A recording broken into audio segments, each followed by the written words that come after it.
the supposed letter to Senator Lacson. Pag-uusapan muna namin. He's going to be the Blue Ribbon Chairman.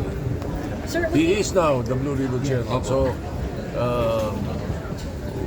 we'll probably assess muna the proposition. pero ano sir, yung particular na proposition that you endorse the Discayas to the Witness Protection Program ng DOJ? Oh, tama po? ganun yung sulat eh.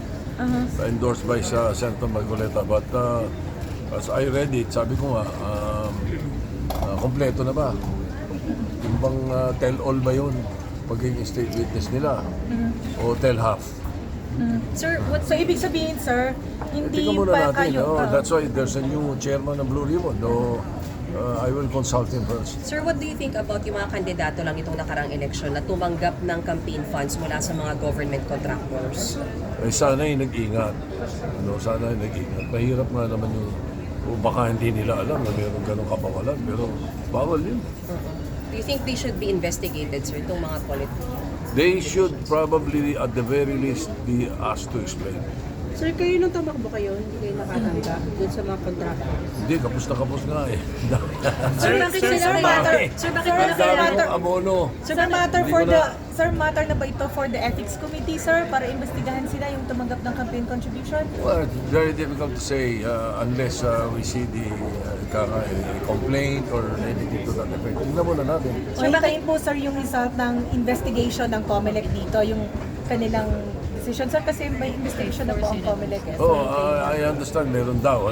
So I have not received any formal letter or Bakit any... nila So, kailangan magpaliwanag, sir, nitong mga politikong to na tumanggap na? Kasi nga may mga kabawalan.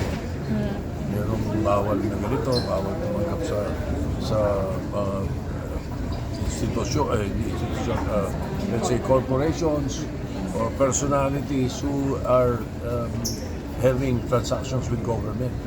Bawal yun eh. Ayun lang kumakain kaming mga government officials sa isang restaurant eh. Tapos mayroong magpipresenta na ibabayaran nila yung kinain mo. Kapag yun may transaksyon sa gobyerno, bawal yun eh. At hindi lang siya ang bawal. Pati ako natatanggap ay bawal. Sir, kailan ito magiging parang justiciable matter for the Senate Ethics Committee? Well, first of all, if there's a complaint, either from a fellow senator or from a ordinary citizen. Pwede siyang Kahit maging wala pa- grounds? Pwede siyang maging grounds for complaint? Oh yes. Kahit wala pa, sir, na final findings ang COMELEC, sir? Oo, meron talagang posibilidad dyan kasi kami naman mga senador, we are open for public scrutiny. Since before, kahit na ngayon, kahit nung ako leader nun, basta merong nag-complain sa isang senador, at sinasabi namin, hindi mag-file kayo ng complaint sa Ethics Committee. Pero sa ngayon, sir, hindi pa kayo mag-iimbestiga sa ngayon.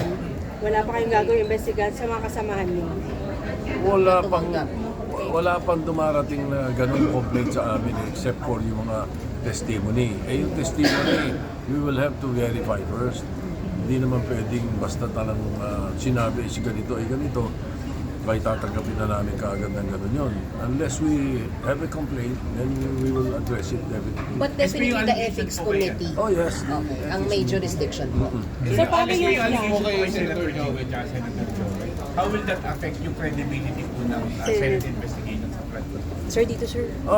Yung the Blue Ribbon Committee, now headed by Senator Lacson, will always do its best to be transparent. Investigations, hearings, whatever. Yun naman ang aking kabilin-bilinan sa amin.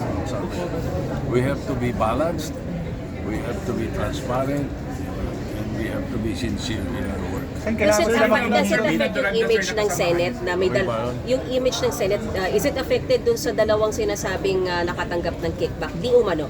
Kaya nga, ito makakasira sa reputasyon ng hindi lang ng Senado, kundi sila mismo na mga na pinapangalanan. Kaya magandang harapin ito. Magandang i-explika or harapin yung mga aligasyon. Kahit sino sa amin, kahit sino sa senador, kung mayroong aligasyon na kahit anuman, lalo na pag corruption, dapat ina-address agad yun at sinasagot. Sir, kailangan ba silang mag-inhibit dun sa mga Senate investigation?